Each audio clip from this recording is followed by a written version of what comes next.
Здравствуйте, здоровый образ жизни, актуально о здоровье, ответы на ваши вопросы, Андрей Дуйко. Итак, отвечаю на ваши вопросы, сейчас я обновлю все. Здравствуйте, здрасте. Итак, Beyond. А куда делось видео про вирусы? Понятия не имею, о чем вы говорите. Светлана Рыхтык. Добрый день, уважаемый Андрей Андреевич. Спасибо вам за ваш бесценный труд и помощь. Порекомендуйте, пожалуйста, что из ТФ очень часто образуются камни на зубах и воспаляются десна. Заранее спасибо. Когда появляются камни на зубах и образуются на деснах воспаление, это говорит о том, что у вас повышается кислотность желудка. То есть вы, скорее всего, имеете высокую кислотность желудка. Чем снижать необходимо кислотность желудка, у нас есть препарат. Их 3.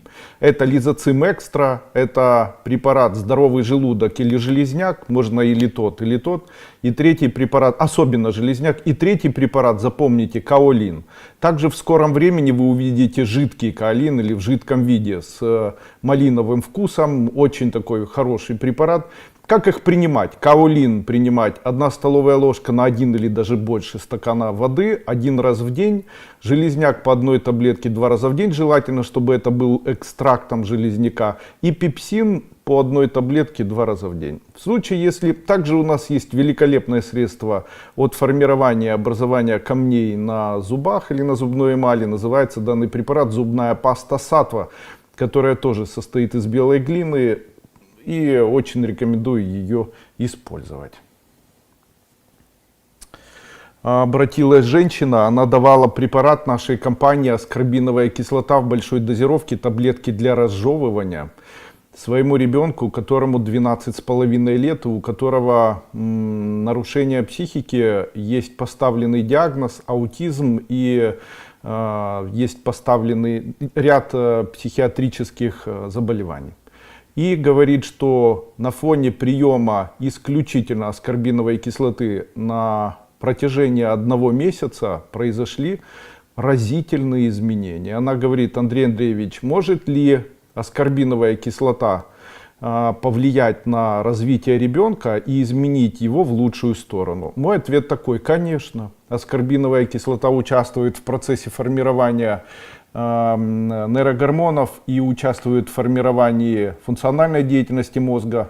Именно поэтому, скорее всего, так часто очень бывает, что в случае, если есть отсталость или недоразвитость, в случае, если есть заболевания, связанные с отклонениями в развитии, это всегда приводит к улучшению состояния. Кстати, очень советую, не напрасно в советское время прямо по лечебному протоколу обязательно было давать детям, которые обучаются в школе, через определенное время аскорбиновую кислоту. Именно поэтому аскорбиновая кислота является важным компонентом, и очень часто при снижении кислотности, при стрессах, при курении, при неврозах, употреблении алкоголя, наркомании, при голодании, при переедании, при большом количестве сладкого, при отравлении необходимо дополнительное количество аскорбиновой кислоты. Так. Лариса Береза. Добрый вечер, Андрей Андреевич. Почти 2 месяца не могу вылечить горло. Антибиотики, полоскания, таблетки или лангин, лизоцим, актин немного стихает и вновь боль, першение. Что посоветуете? В случае, если у человека болит горло, и как раз это происходит в весеннее время, это может быть воспалением слизистой оболочки, это может быть ларингитом аллергического характера. Попробуйте попринимать любые антигистаминные препараты. Кстати, сейчас, именно в это время, вот март, апрель и особенно в мае, согласно тибетской медицины, а также согласно общей медицины и тех заболеваний, которые обычно в это время появляются, помимо всем нам уже надоевшей аллергии, особенно вот сейчас в мае, вы можете увидеть проявление парвовируса.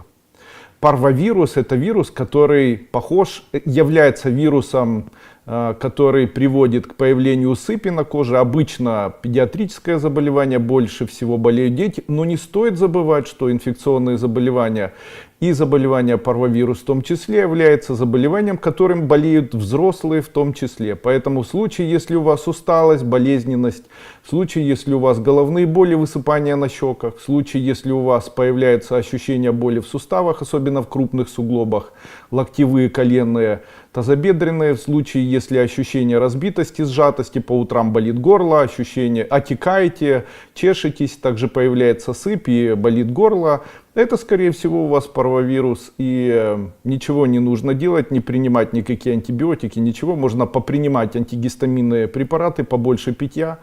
Можно попринимать мой препарат, который является иммунным стимулирующим препаратом или иммунным стимулятором. Это бетулиновая кислота. И второй препарат, это можно иммуногрант, допустим. И это поможет вам справиться. В случае, если горло болит, это может быть, особенно весной, это может быть еще и гипофункция щитовидной железы. Как раз обострение гипофункции щитовидной железы происходит в это время. Это может быть аллергической реакцией, может быть ларингитом на фоне аллергии. Поэтому можно антигистаминные препараты попринимать. И обычно мы воспринимаем такие заболевания, как заболевания носоглотки. Поэтому постарайтесь не принимать антибиотики, не особо обращать на это внимание, попринимать препараты антигистамины.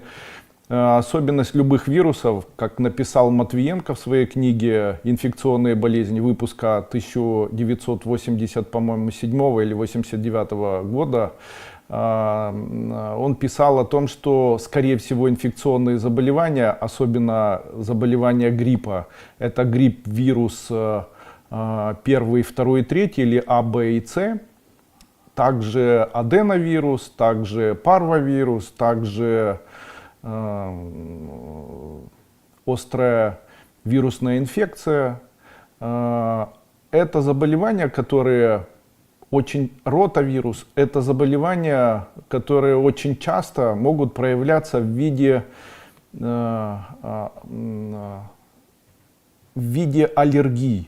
То есть там он пишет о том, что организм справляется, блокируя деление клеток ДНК и выработывание нового ДНК, как бы репликация этих вирусов. Но основа — это применение иммунных препаратов, а как бы основное лечение заключается в том, что организм вырабатывает свой компонент или свою систему поражения этих вирусов, и за счет этого включается, хоть и кратковременно, такой барьер. Но он пишет, что в большинстве своем осложнением как раз любых вирусов, острых респираторных, гриппа, является аллергическая реакция. Именно поэтому в случае, если вы начинаете болеть заболеваниями вирусными, помимо препаратов противовирусных, помимо приема антибиотиков, в случае, если вам их назначают, принимайте обязательно антигистаминные препараты. Применение антигистаминных препаратов совместно с применением, допустим, противовирусных препаратов создают эффект действия и купирования данного заболевания гораздо быстрее, и действие таких препаратов гораздо эффективнее, укорачивая длину заболевания, уменьшая осложнения во время данного заболевания. Поэтому, пожалуйста, пользуйтесь. Ага. Там меня слышно, Женя? Хороший звук у нас? Все нормально, да?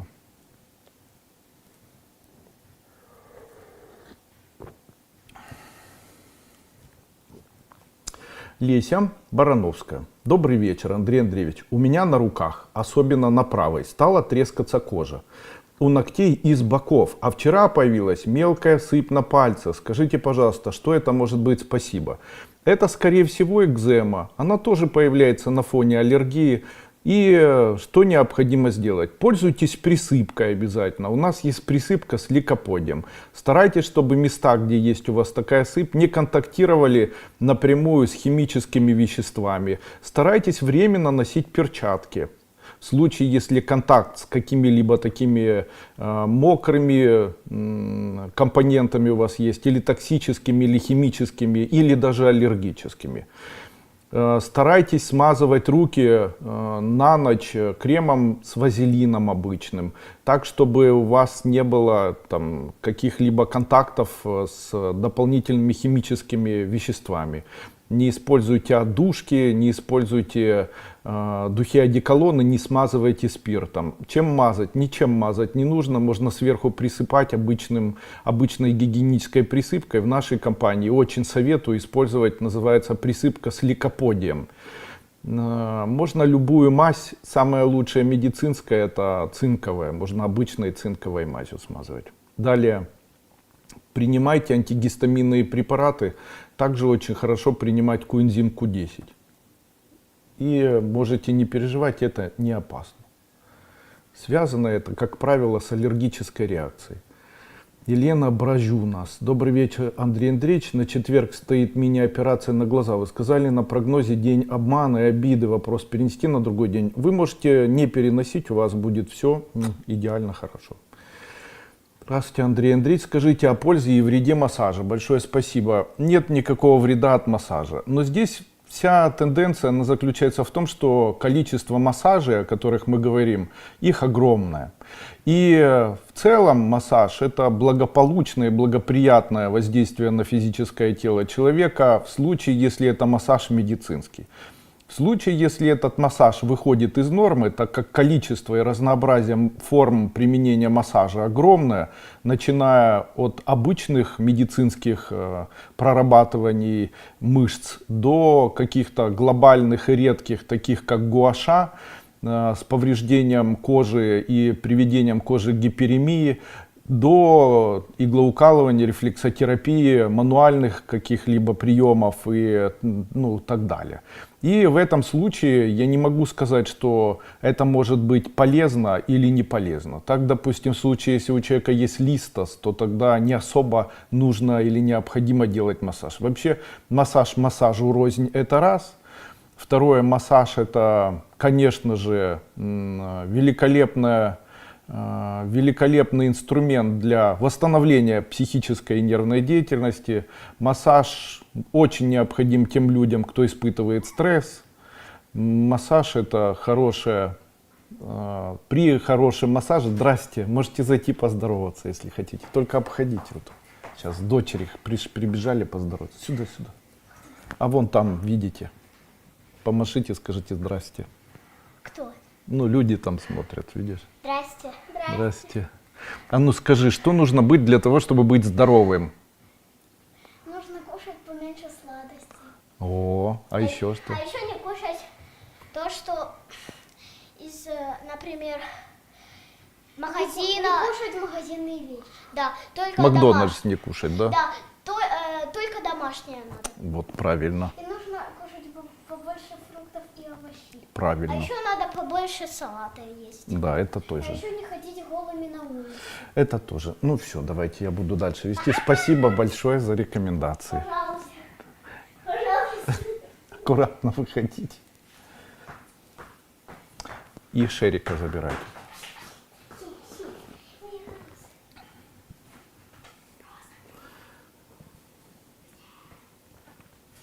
Именно поэтому массаж, есть еще баночный массаж и так далее. Любые виды массажа, они великолепные. В случае, если их делает сертифицированный специалист или специалист, у которого есть хоть какие-то экспертные отзывы, так чтобы не ложиться под руки любителя и не экспериментатора, потому что можно очень наэкспериментироваться. Почему я так говорю? В моей жизни были пациенты, которые навредили себе в тот момент, когда им там ставили имплант.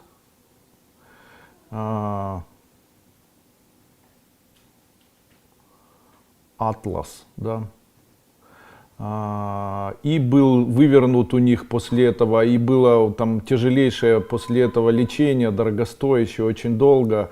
При этом того человека, который этим занимался, его рекомендовали, он был экспертный специалист, но ответственности никакой не нес. И второе, это такая же ситуация была, когда мануальный врач, там ребенка, у которого был в детстве перенесенный остеомиелит, пробовал ему делать массаж и сломал ему позвоночник. То есть были такие небольшие проблемы. А так в целом, если массаж аккуратный, если делает или выполняет его хороший специалист, который имеет большой послужной список и большой опыт, ну тогда, конечно, можно. Плохого ничего в массаже нет.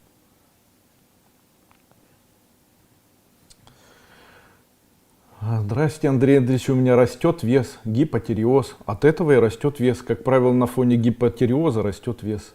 Много стресса муж приносит. Как вернуть здоровый вес? Как попасть на консультацию к вам? Очень хочу с вами пообщаться. Спасибо заранее. На моем канале 850, сколько там, 650 тысяч человек. Еще есть второй канал, тибетская формула спасительные рецепты. Там еще где-то 100 тысяч. Есть еще два канала по школе Кайлас, там еще по 200, по 300 тысяч человек. Вот всех вместе получается 1 миллион. Вот 1 миллион человек хочет попасть ко мне на прием, чтобы со мной пообщаться.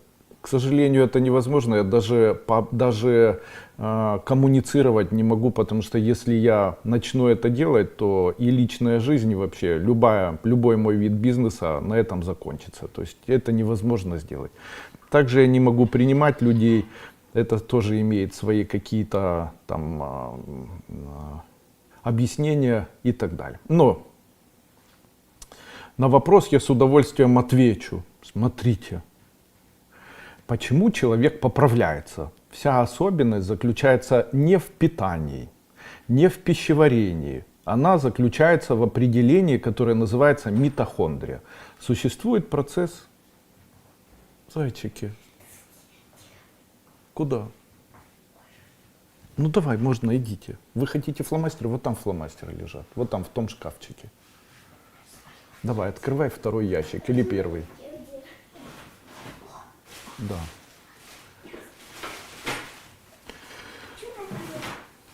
Давайте подождем, пусть дети выйдут. Зайчики, берите и выходите, Масики. Я потом закрою.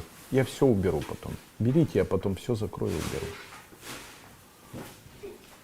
Закрою. Я потом закрою, Анушка.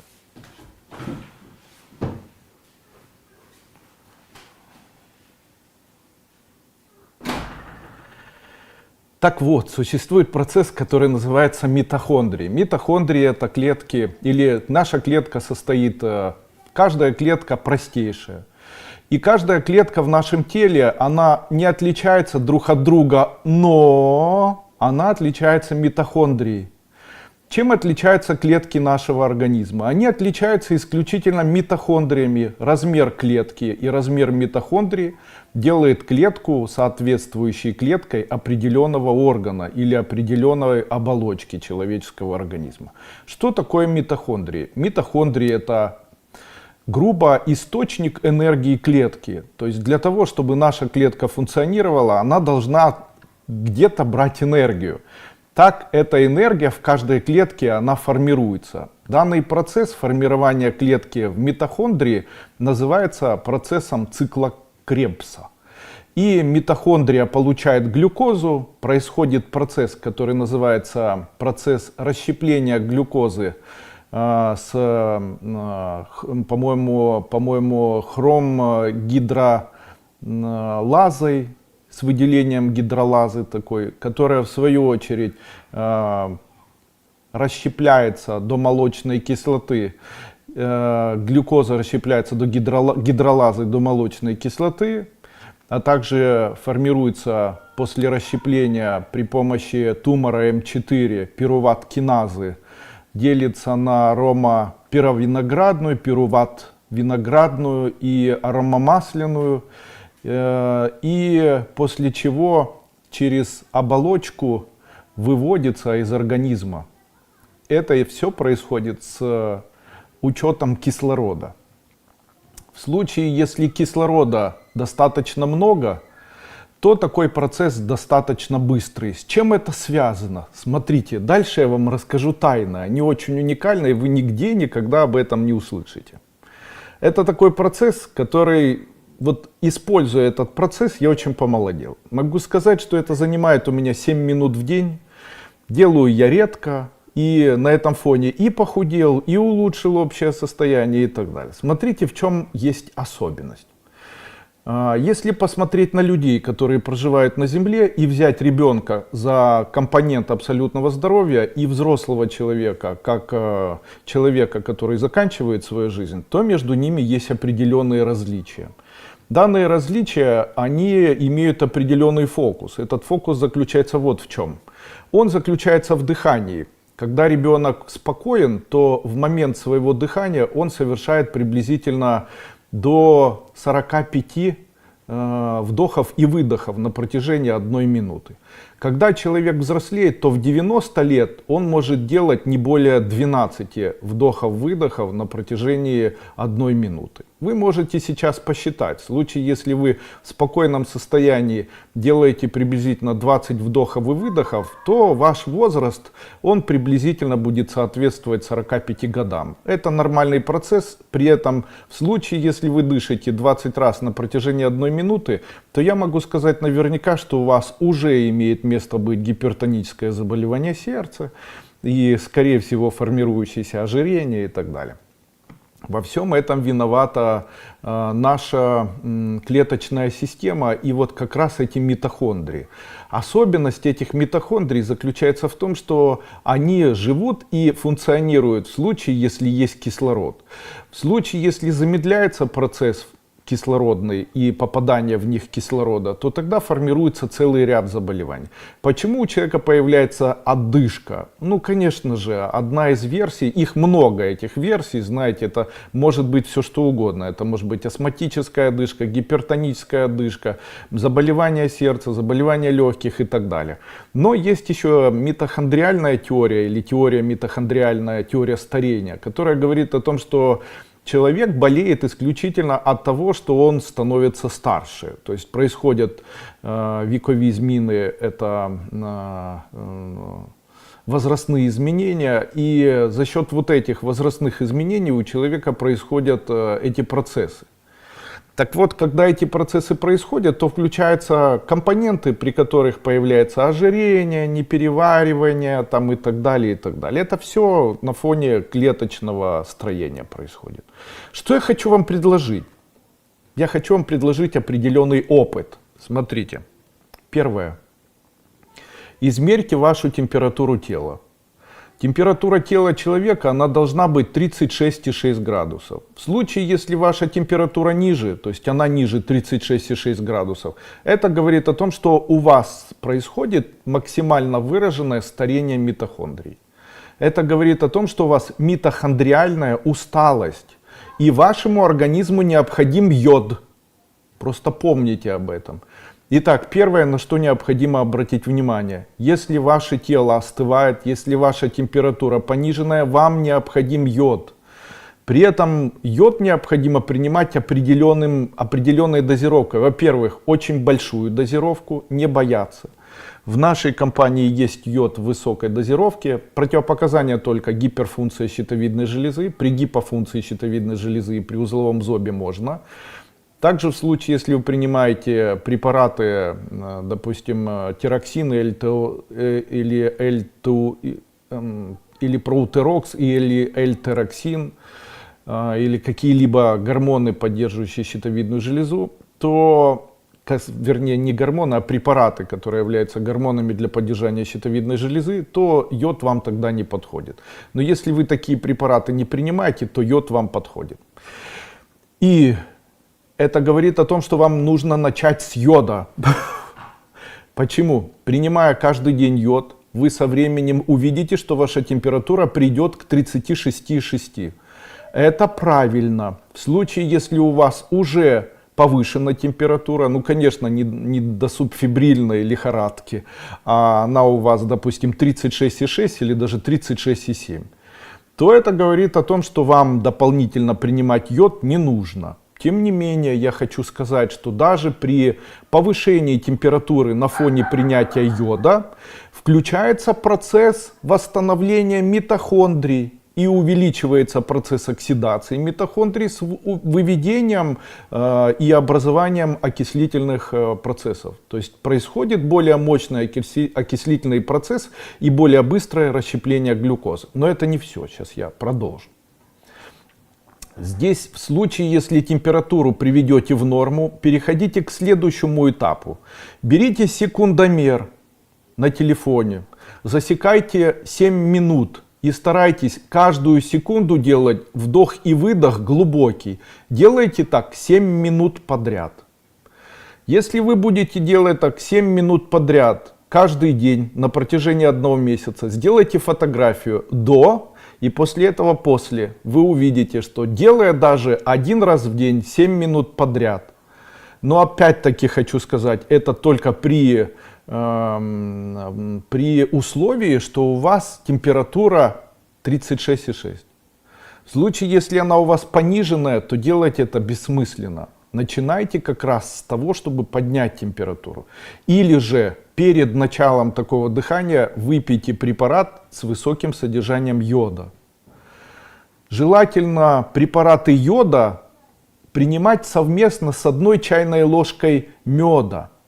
Объясню почему. Дело в том, что митохондрии, они питаются глюкозой. И вот такая глюкоза с калием, потому что в меду находится большое количество калия, максимально подходит для восстановления клеток. 1 чайной ложки вот так достаточно для того, чтобы зарядить весь организм на целые сутки. Зарядить правильной глюкозой на целые сутки, чтобы организм работал. В случае, если не получается, как бы не мой совет, можно взять 30 капель йода, накапать на чайную ложку меда и медленно рассосать и запить водой. Где-то на протяжении 2 часов у вас повысится температура от 36,7 до 37 градусов. Не стоит этого бояться, это продлится приблизительно 5-7 часов. Это безопасно совершенно. В случае, если нет никакой аллергии. Как проверить аллергию на мед? На йод, вернее. Возьмите, кстати, если аллергия на мед, тоже не нужно. Возьмите небольшое количество йода, вмакните тампон ватный и проведите по внутренней части локтевой области и по внутренней части руки.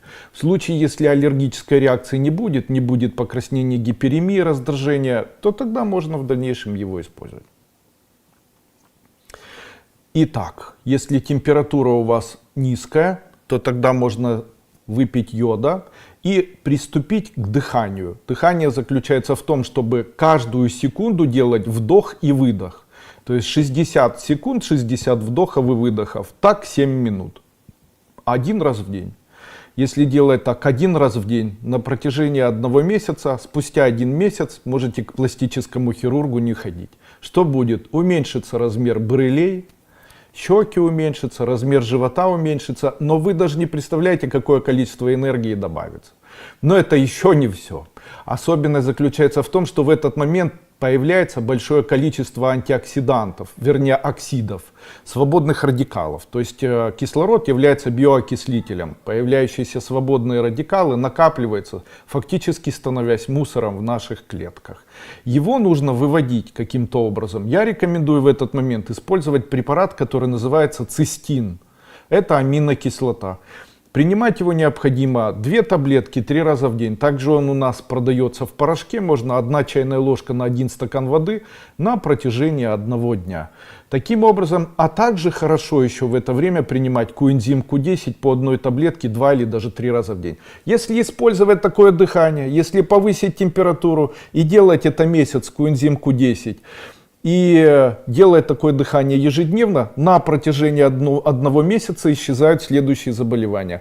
Ожирение, гипертоническое заболевание сердца, головные боли, метеозависимость, депрессии, панические атаки, отсутствие настроения, усталость, бессонница, состояние апатии, появляется энергия, исчезает потливость, кстати, исчезают жирные волосы, перестают... Очень помогает при псориазе. Ну вот такой вот метод. Опять-таки не всем подходит. Кому не подходит тем, кто не дисциплинирован, не подходит тем, не обязательно 7 минут. Можно дышать минуту. Можно дышать минуту, эффект тоже будет. В это время вы похудеете. Как это устроено? Ваши митохондрии начнут получать правильную энергию и начнут выводить из себя те радикалы, которые мешают им. Согласно этой митохондриальной теории, в этом процессе будет участвовать большее количество переработки глюкозы, которая фактически и мешает вам иметь идеальный вес. Если вы в юности и в детстве не имели избыточный вес, то принимая такую терапию, если можно это так назвать, вы можете вернуться к состоянию, которое будет более похоже на ваш молодой возраст. Тем самым очень заметно улучшите общее состояние свое. Пожалуйста, пользуйтесь, метод авторский и безопасный совершенно. Ну а по поводу препаратов, от ожирения препараты, гликоцитрохромин. Почему? Наверное, когда я рассказывал о митохондрии, я говорил, что там есть хром,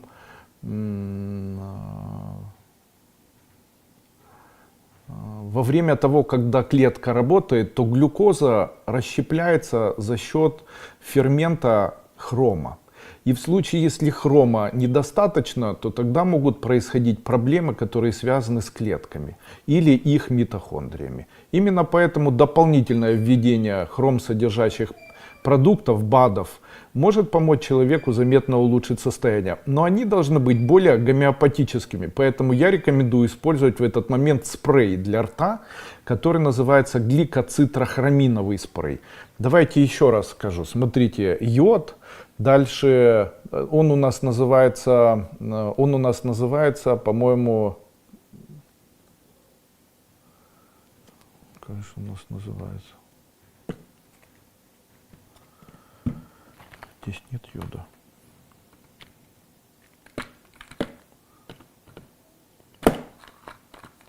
Потасиум йода, по-моему, называется.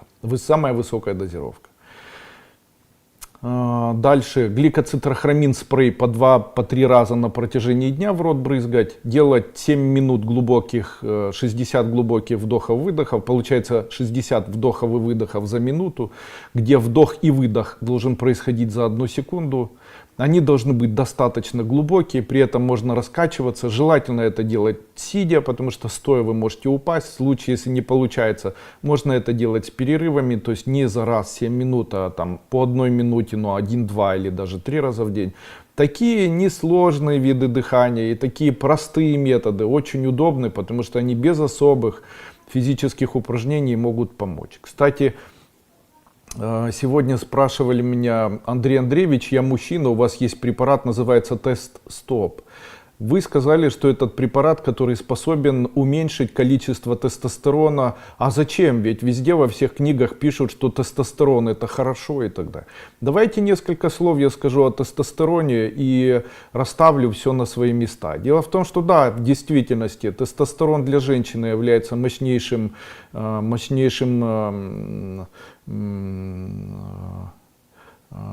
компонентом, повышающий либидо женщине. Так, если у женщины низкий тестостерон, она никогда не захочет интима с мужчиной, как бы он ни старался, ей будет, Да, это не связано никак с любовью.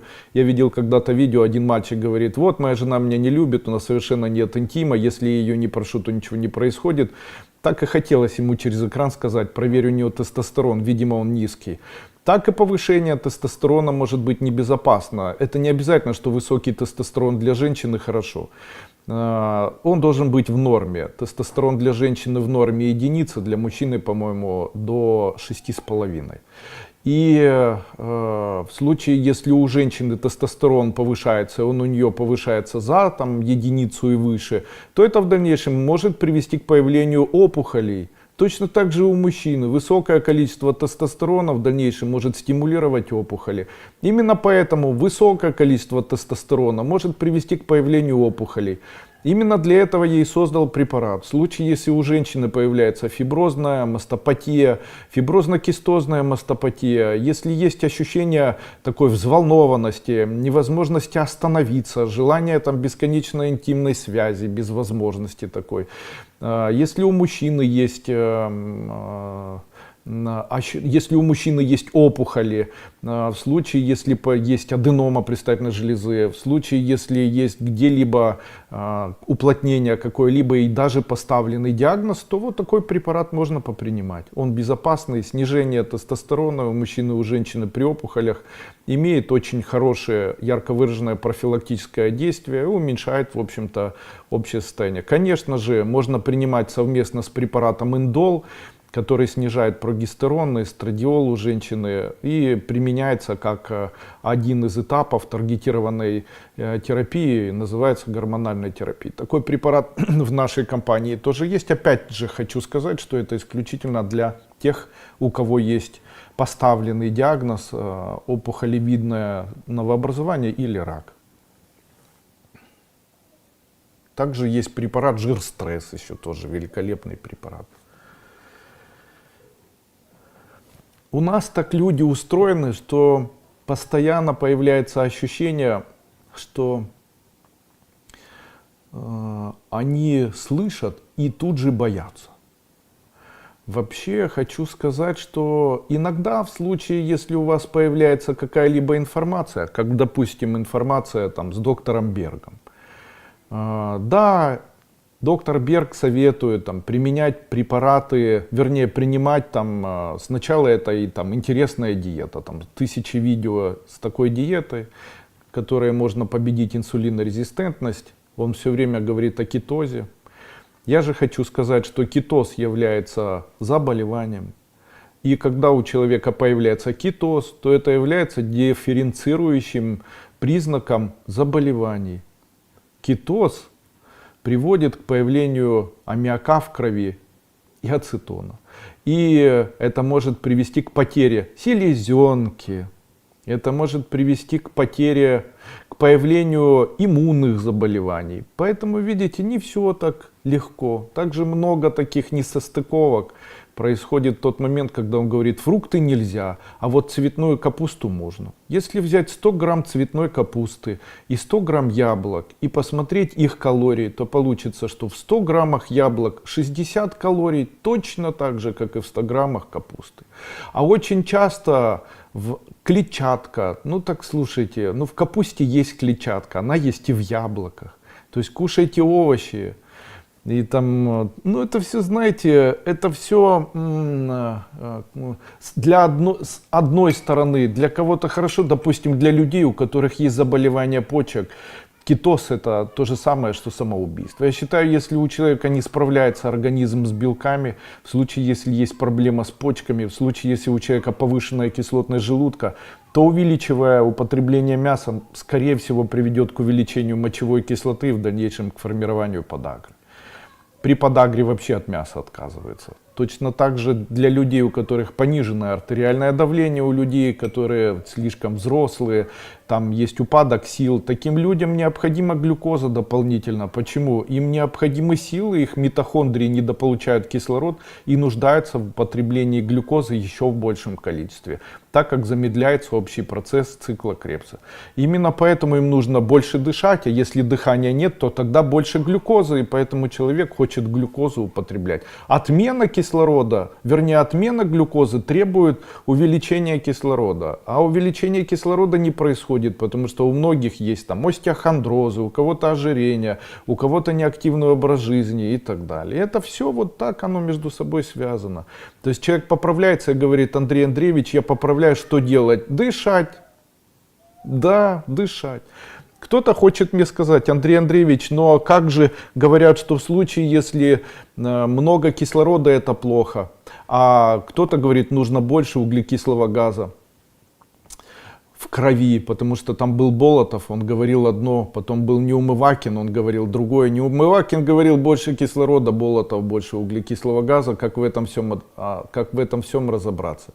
Наш организм устроен по принципу такому, что если больше у вас происходит дыхание, то у вас одновременно увеличивается процесс увеличения в крови и кислорода, и углекислого газа. Не бывает такое, что можно нагонять в себя углекислый газ, и его будет больше, или увеличить количество кислорода. Нет, с помощью дыхания такие процессы не происходят. Наш организм, он принимает то, что ему дает, и то, что ему дают, поэтому даже в случае, если человек начинает дышать в пакет или в кулек, то происходит все равно процесс, при котором организм получает кислород и получает углекислый газ. При этом дыхание увеличивается, и за счет этого происходит точно такой же процесс.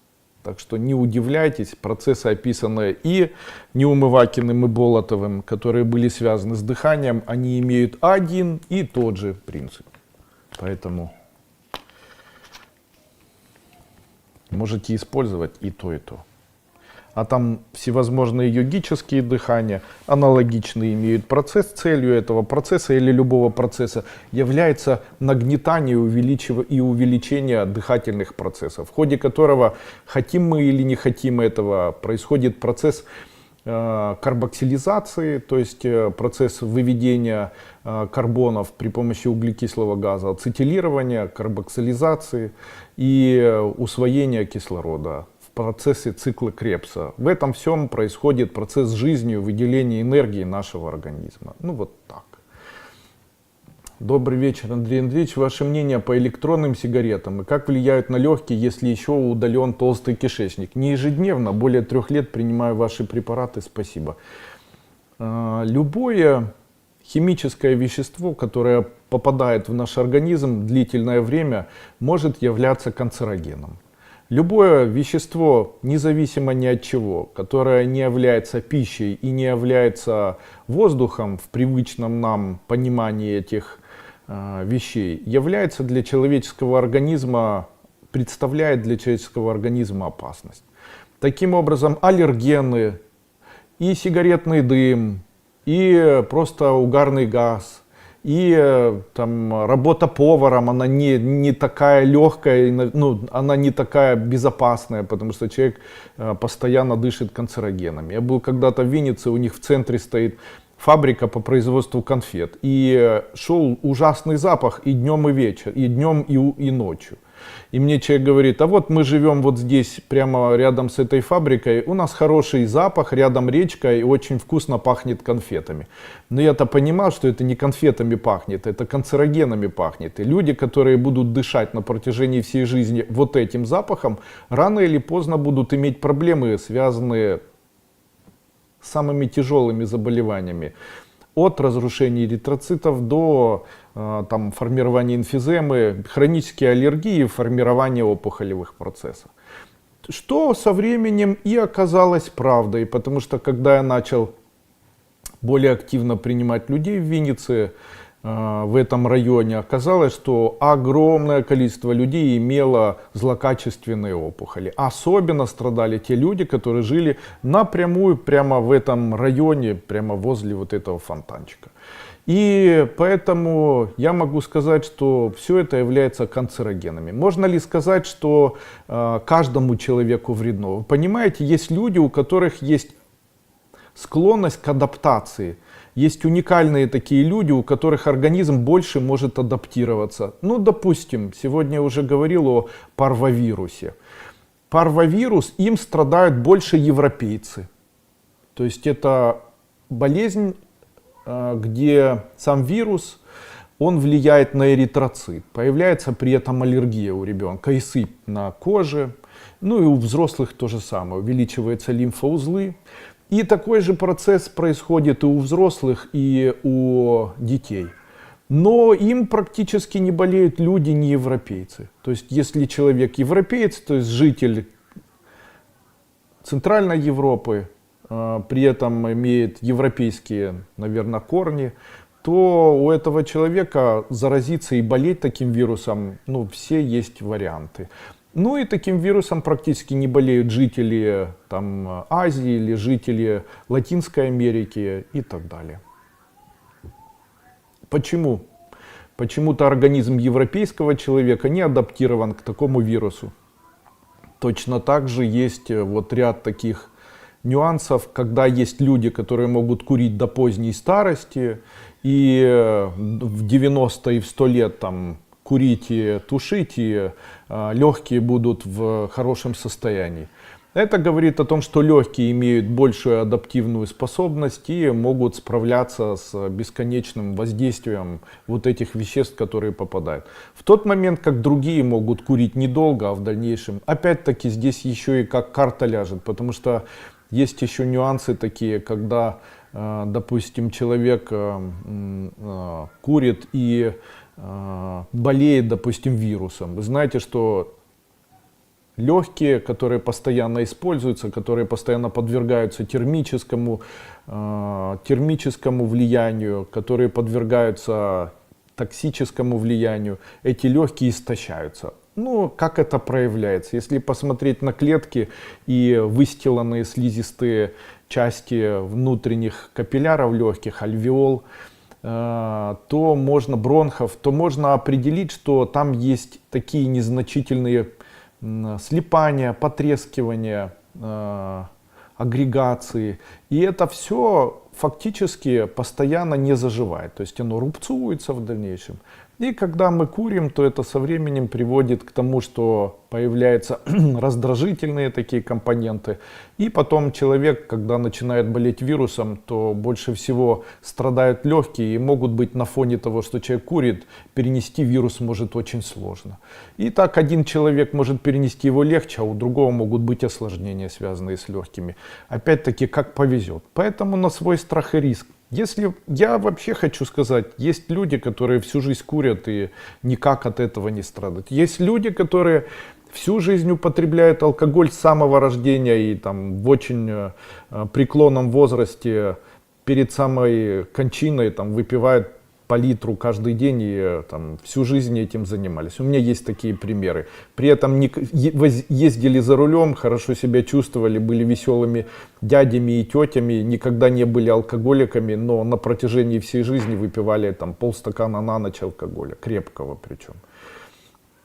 Я же хочу сказать, что в случае, если у человека есть задача и цель, и эта задача и цель быть молодым, быть здоровым, быть энергетически сильным, быть человеком, который не обращает внимания на старение, быть заряженным энергией и не иметь усталости, быть в здравом рассудке, то все же как-то постепенно необходимо отодвигать от себя вредные привычки. Алкоголь на первое место ставьте. Я считаю, что алкоголь это самая вредная привычка, которую имеет человек. Алкоголь это плохо. Как бы ни рассматривали алкоголь, с какой бы позиции его ни рассматривали, алкоголь все равно плохо. Потому что алкоголь приводит к появлению высокой кислотности желудка, отравления соляной кислотой, происходит ухудшение деятельности пищеварительной системы, происходит угнетение работы надпочечников, мочеполовой системы, печени прежде всего. Почему? Ну, вы же знаете, что алкоголь, попадая в наш организм, увеличивает глютамин-трансферазу нашей печени, гамма-глютамин-трансферазу. А гамма-глютамин-трансфераза в дальнейшем превращается в цирроз печени. И поэтому каждый человек, выпивающий алкоголь в любой дозировке, может спровоцировать нашу печень к перерождению, к появлению цирроза. Вы знаете, как это все устроено? Человек может не знать, но каждое употребление алкоголя в дальнейшем в какой-то момент может включить этот процесс по каким-то признакам.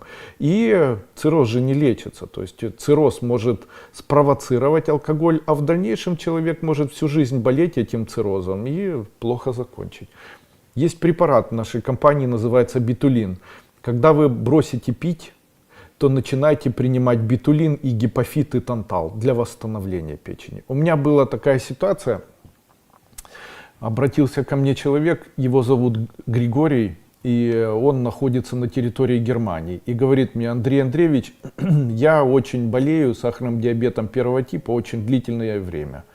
И вы бы могли мне как-то помочь. Я ему говорю: слушайте, я могу вам сказать совет, который в свое время дали мне, но я никогда никому не рекомендовал. И я не знаю, каким образом лечить сахарный диабет первого типа.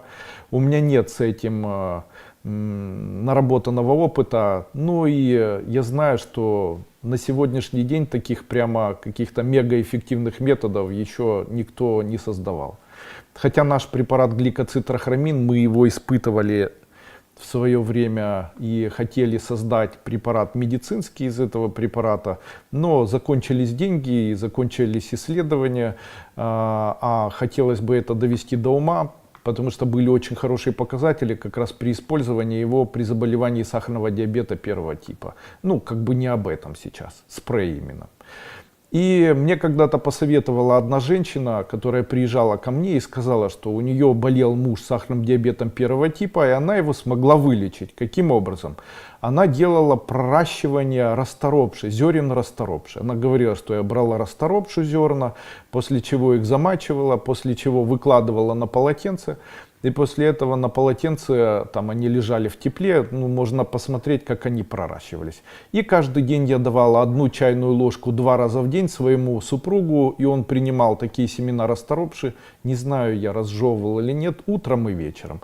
После чего на протяжении нескольких месяцев он смог избавиться от сахарного диабета 1 типа, и даже в дальнейшем отменили ему инсулин. Хотя он болел этим достаточно долго. Я тогда поулыбался, но Григорию рассказал. Григорий начал использовать вот такие семена расторопши, которые, по идее, не имеют какого-то отношения к лечению сахарного диабета 1 типа. Применял при этом он еще наш препарат, который называется гликоцитрохромин и эмбрио. Коктейль такой у нас есть, мы его раньше выпускали.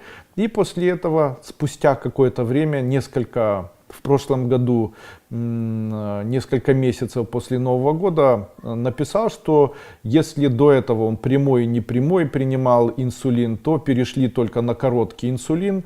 И врачи даже думают, что в дальнейшем необходимо отменить и прием и длинного инсулина, потому что нет такой надобности. То есть сказали, что такое бывает очень редко, когда организм сам может справиться.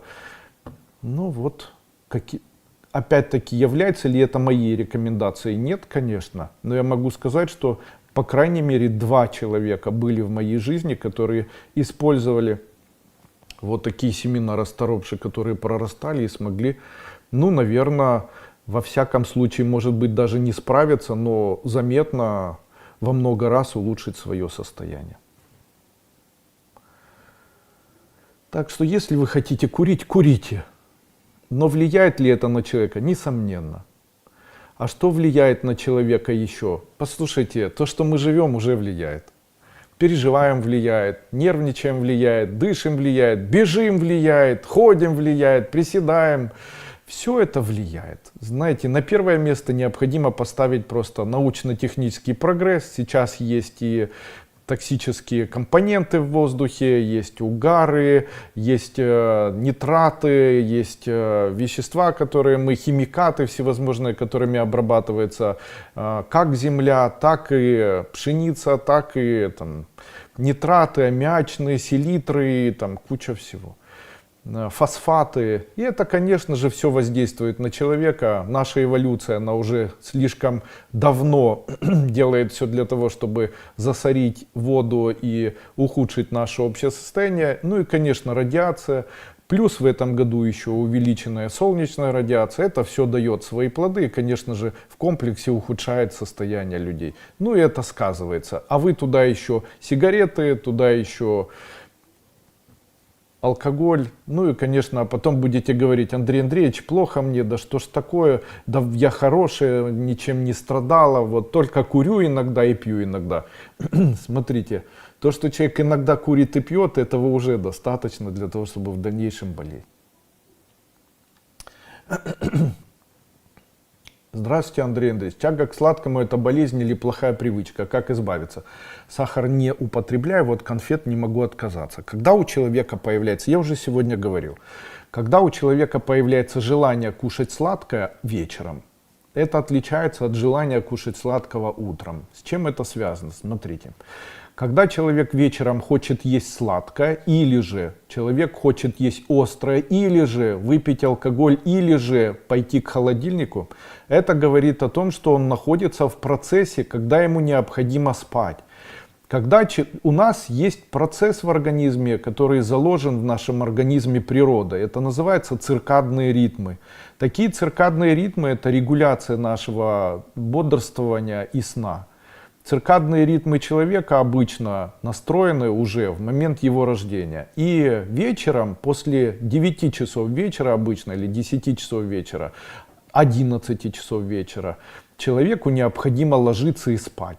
Так как процесс высвобождения серотонина и подавления дофамина происходит в это время.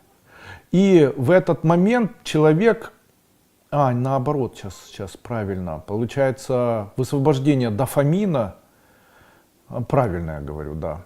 В момент засыпания подавление дофамина, а в момент сна, выделение дофамина.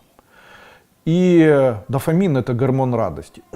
И в тот момент, когда человек момент засыпания пропустил, у него начинается, независимо ни от чего, следующий этап циркадного ритма — выделение дофамина.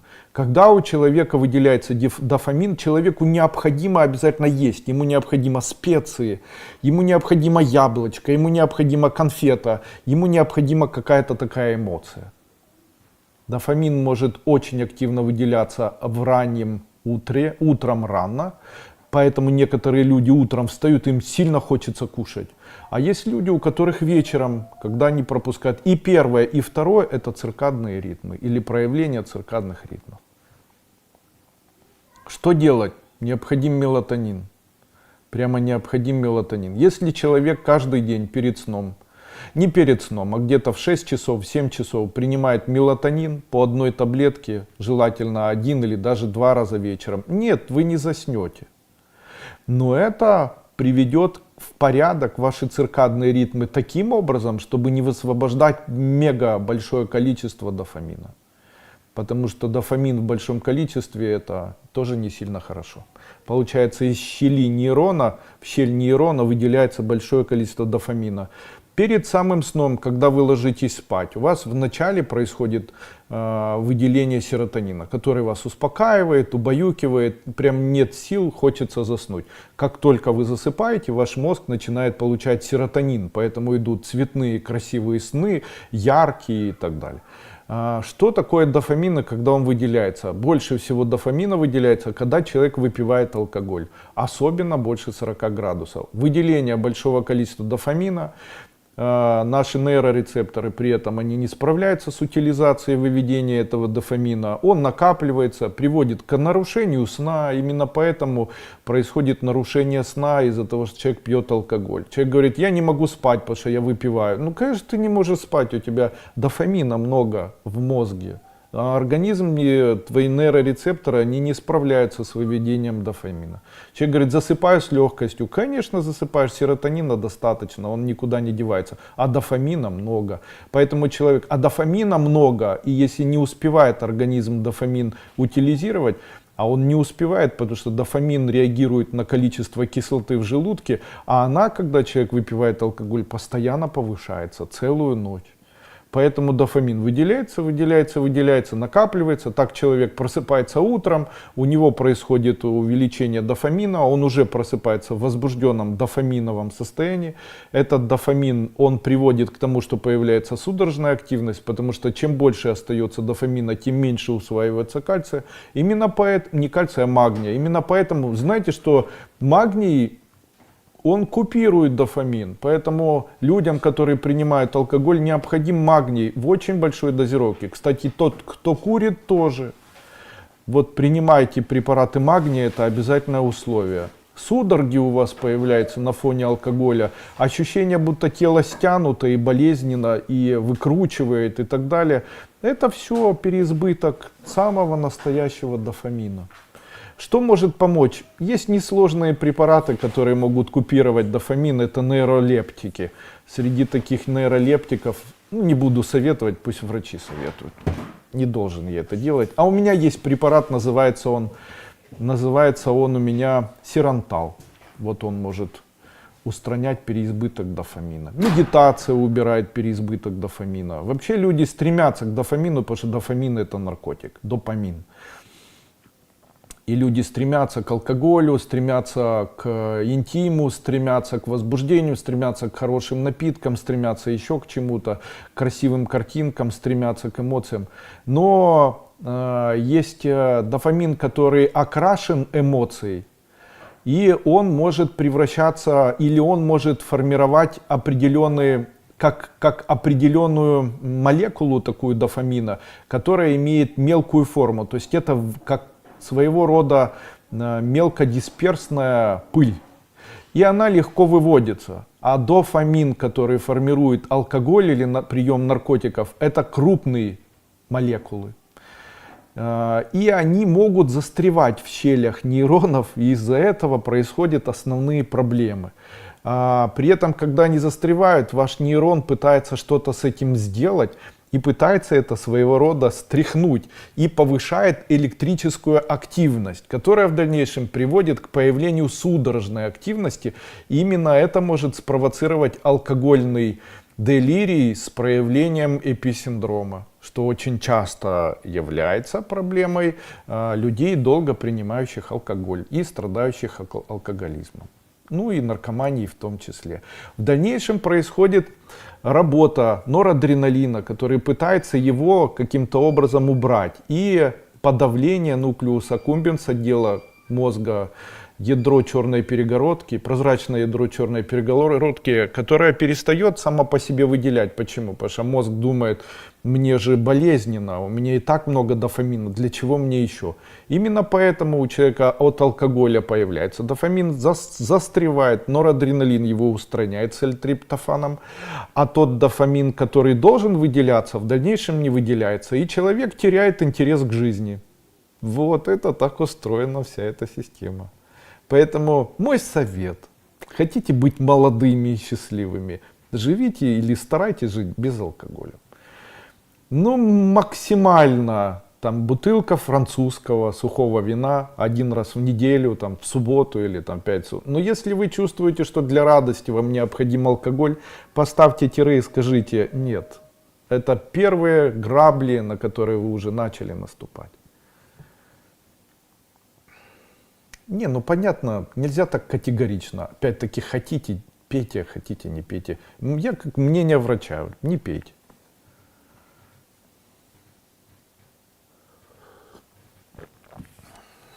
Нейрогенный мочевой пузырь, какие препараты ТФ посоветуете? Есть препарат такой, называется цистонорм, ринокс и называется и еще энуретин. Энуретин, цистонорм, ринокс и прокмарти. Вот эти 4 препарата по 2 таблетки 3 раза в день. Вот так. Также следите за тем, чтобы было поменьше мясной пищи и поменьше кислой. Уксуса меньше кушать. Юлия Козленко. Замучили зеленые сопли. Дайте, пожалуйста, совет, как же устранить. Грейте ноги. Зеленые сопли — это холодные ноги. Это говорит о том, что у вас простывают или застужены ноги. Что поможет? Баня. Поможет самая настоящая баня. Идете в баню, ставите или там нагреваетесь, после этого веником прямо поприкладывать. Также еще можно песок. Грейте песок, чтобы он был такой не острый. Ставите, засыпайте песок в ведро и этим песком, можно солью, если есть возможность, и насыпайте туда горячую. Потом после этого ноги эти, особенно стопы, до колена натирайте камфорным спиртом или камфорным маслом. Вот так делайте один раз в неделю, там, по 7 минут, 5-7 минут, и сопли исчезнут, высохнут сами по себе. Такие сопли зеленые, они не связаны, да, они связаны с носоглоткой, связаны с иммунитетом, это хронический танзелит, но лечится исключительно, если греть ноги. Если ноги холодные, сопли появляются, если ноги горячие, сопли исчезают. Вот других способов никаких. Можно еще использовать плазмофорез. Можно, если у нас есть эмбрионазин, вот он может вылечить такие сопли.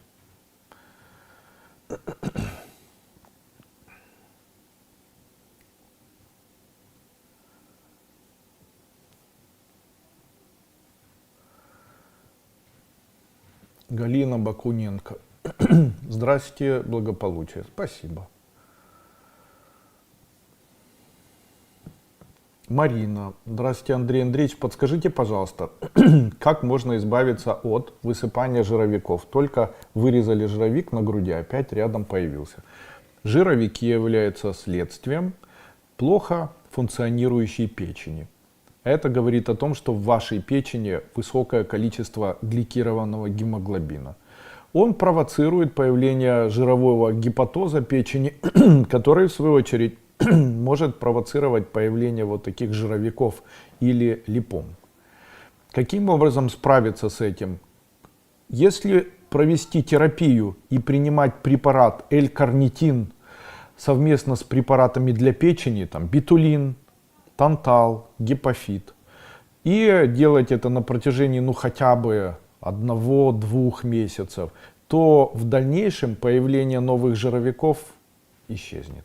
Также в случае, если вырезали, то должны были сделать гистологические исследования и сказать, к чему или какая ткань. То есть, что это за ткань? Это липома, и что это вообще за липома? Или это мастопатия, это фиброзно-кистозная мастопатия? Что это такое?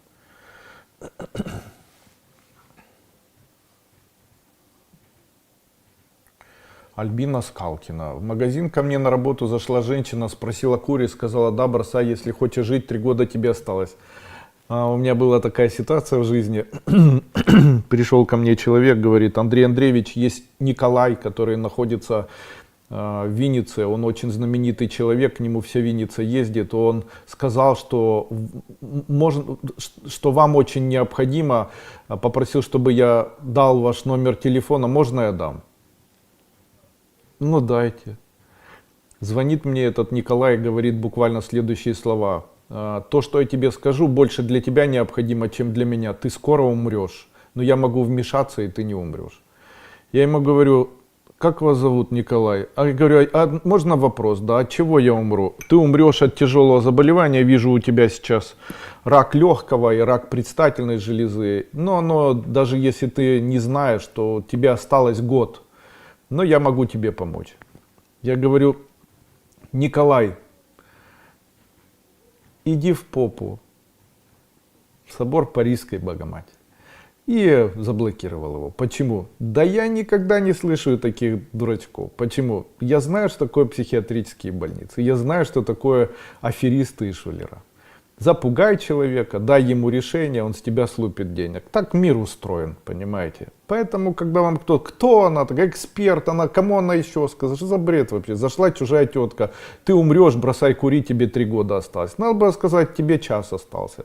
Давай мне $1000, иначе умрешь прям через час. А потом она зайдет и скажет: нет, все, я не умерла, значит ты не права. Надо сказать: да, потому что я сняла, теперь ты мне должна $1000. Все, конец получается, понимаете? Получается, то, что она сказала, а потом сняла, это все аферисты, знаете, обычные аферисты. Как там фильм называется? Аферисты из Тиндера. Куришь, не куришь, такие вот дурные есть люди. Пусть меня простят. Но мир из-за этого прекрасен, знаете. Да. Было бы очень весело, если бы не было грустно. Эльвира Шелл. Дочь 8-летняя выдергивает ресницы фанатично. Как с этим помочь справиться? Это психическое заболевание. Оно имеет название фобия. Называется трихофобия. И такая трихофобия с успехом лечится. Что необходимо лечить? Магний необходимо давать ребенку. Это, как правило, не хватает кальция, кремния и магния. Магний препарат Magnum Cit, кальций это препарат жидкий кальций по чайной ложке на стакан воды 2 раза в день. И кремний это препарат антитокс драй по чайной ложке на стакан воды. 1 чайная ложка магния, кальция и кремния в виде антитокса, а именно препараты Magnum Cit 1 чайная ложка, жидкий кальций 1 чайная ложка, антитокс драй 1 чайная ложка порошка. Размешать в 1 стакане воды 1 раз в день давать, желательно в вечернее время. Будете давать 1 месяц, данное заболевание не разовьется. Почему? В дальнейшем может развиваться в более активные фобии и проявиться уже в дальнейшем всевозможные там фокальную дистонию или в какие-либо похожие на это заболевания. Пока это фобия. Уменьшить количество аммиака. Вот еще хорошо, потому что аммиак в крови может тоже стимулировать появление таких проявлений, таких дистоний, можно так назвать, или таких абсансов. И что необходимо давать? У нас есть препарат такой, называется инулактин. 1 чайная ложка инулактина на стакан воды 1 или даже 2 раза в день. Можно аптечный, обычный афлубин. Он тоже снижает аммиак. Здравствуйте, Андрей, здравствуйте. Очень низкий ферритин 12, хилат железа ТФ поможет поднять железо? В таблетках. Препарат называется Iron. В таблетках хороший препарат. Называется Iron. Его принимайте, он поднимет, да. Также есть препарат Гемонем. Это экстракт растений, которые очень эффективно лечат вот все 5 видов анемии. То есть можете принимать великолепно, могу сказать. Но не забывайте, ферритин может быть следствием сниженной фолиевой кислоты. Поэтому обязательно дополнительно принимайте еще фолиевую кислоту, какой бы из препаратов железа вы не принимали. Просто в... Ашуль Сергеева. Всем привет, Андрей Андреевич. Как продлить менопаузу? Зачем? Зачем? Отстранить климактерический период, правильно? Зачем? Не нужно этого делать. Дело в том, что те люди, которые идут наперекор природе, в дальнейшем могут иметь проблемы. Какие? Появление онкологических новообразований. Многократно я это наблюдаю, когда вот всеми путями стремятся. Это же природой устроено, знаете. Если уже есть там пониженный антимюллеровский гормон, то тогда уже не нужно что-то там стремиться. Пусть оно все заканчивается и все. Это ни на что не влияет. Наша менопауза, ваша менопауза, если это не аменорея, если это не дисменорея, вернее, аменорея это кровотечение, а дисменорея это отсутствие месячных. В случае, если у вас не дисменорея, а в случае, если у вас климакс, то тогда не стоит продлевать, не стоит ничего с этим делать. Это влияет только на репродуктивную функцию, а если вы уже не планируете иметь детей, не заморачивайтесь. Когда, по идее, может начать? Если оно сейчас у нас помолодело, но у нас помолодело еще и потомство наше, потому что если я читал когда-то книги по физиологии, еще напечатанные там в 50-х годах, в 70-х годах, там было написано о том, что коммунистическом, там о демографии было написано, и там было буквально написано так: в нашем коммунистическом обществе женщина может родить ребенка, и обычно готовая к рождению ребенка женщина, как у нее начинаются первые месячные, менструация начинается с 18 до 21 года, и вот она уже полноценно там с 18-19 является полноценной, может являться или считать себя полноценной женщиной, которая может родить ребенка. Но сейчас, в 2024 году, приблизительно 10 лет назад, когда я начинал, 12 лет назад, когда я начинал прием людей, то у меня были такие пациентки, у которых менструация начиналась. И в 7 лет были, и в 9 лет было, и в 11 лет было, и в 8 лет было. Причем очень много. Прям очень много таких девушек, если можно так сказать. Но это дети на самом деле. И если в раннем периоде это начинается, то оно может в более раннем периоде закончиться. Поэтому если бы это началось в 23, знаете, то и закончилось бы, наверное, в 90. А когда это начинается в раннем периоде, то тогда, возможно, и быстрее может это произойти. Опять-таки, венерические болезни, гинекологические болезни, неправильный образ жизни, принятие алкоголя, стрессы, инфекции всевозможные, грипп, тяжелая работа, стрессы, непостоянная половая жизнь или наоборот постоянно истощающая, рождение большого количества детей или наоборот там, травмы всевозможные. Это все влияет на скорость появления климакса. Не нужно ничего делать. Если хотите все же, всем врагам назло продлить, и вам 40 лет, вы еще хотите детей родить, то помогут мои препараты. Один препарат называется Кинскид, и второй препарат Карунеш. Кинскид, Карунеш и Белиока еще. Белиока, Кинскид, Карунеш. Вот.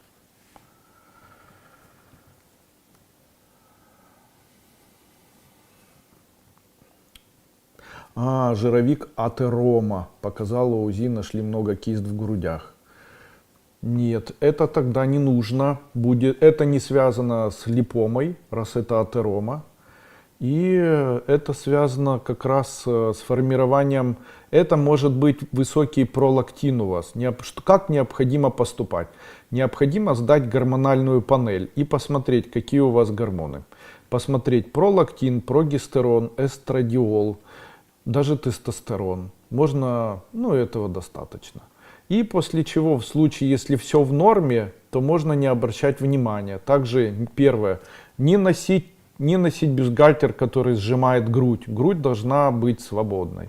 Также иногда грудь освобождайте, чтобы она свободно лежала, особенно в вечернее время. Второе, никаких подкладок в бюстгальтер для того, чтобы не было сжатия и деформации грудной железы. Это очень часто приводит к появлению узлов.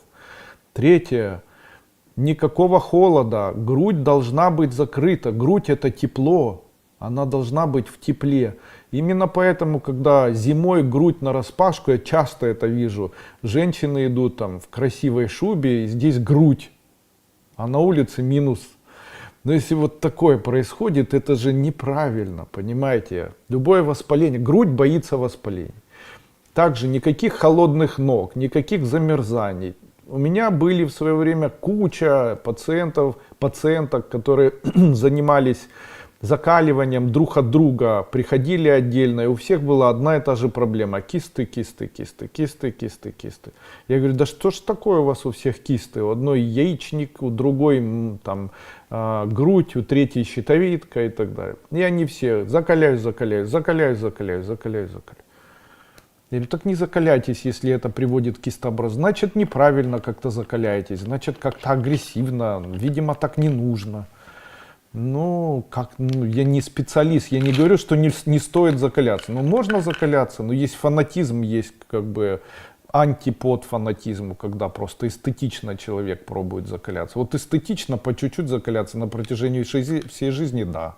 А когда это хаотично, занырнули голой зимой ходить и сжимать все, это все нехорошо. Поэтому, в вашем случае хочу сказать, что это не опасно, не страшно и, скорее всего, связано с простудами и перенесенным вирусом. Поэтому можете не бояться, вы онкологией не болеете. Все, да? Все тело усыпано мелкими папилломами. Мелкие папилломы говорит о том, что необходимо устранить из рациона питания глюкозу. Старайтесь как можно меньше употреблять глюкозы и сахара, потому что чем больше глюкозы, тем больше папиллом. Принимайте препарат гликоцитрохромин и железняк. Оба препарата, и гликоцитрохромин, и железняк, со временем уберут у вас папилломки. Но во всяком случае они уменьшатся, даже если они не уйдут, то в дальнейшем перестанут расти и увеличиваться. Есть такая мазь есть у меня, называется эта мазь Насья. Вот такой мазью Насьи, если смазывать, там находится экстракт чистотела, и он может такую папилломку полностью убрать. И он там в такой концентрации, когда на папилломы влияет очень хорошо. И там еще пустырник, и корень ириса, и там целый ряд растений, экстрактов растений в этой мази. Она сделана в жидкой такой в форме жировой. И вот очень эффективно как раз при папилломках. Они подсыхают и потом прямо отпадают. Даже были такие у меня знакомые, когда были не папиллома, вульгарис, папиллома вульгарис, это такие темные папилломы, которые гроздями на лице были у женщины. Она использовала мазь Насья, и у нее прямо побелело это все.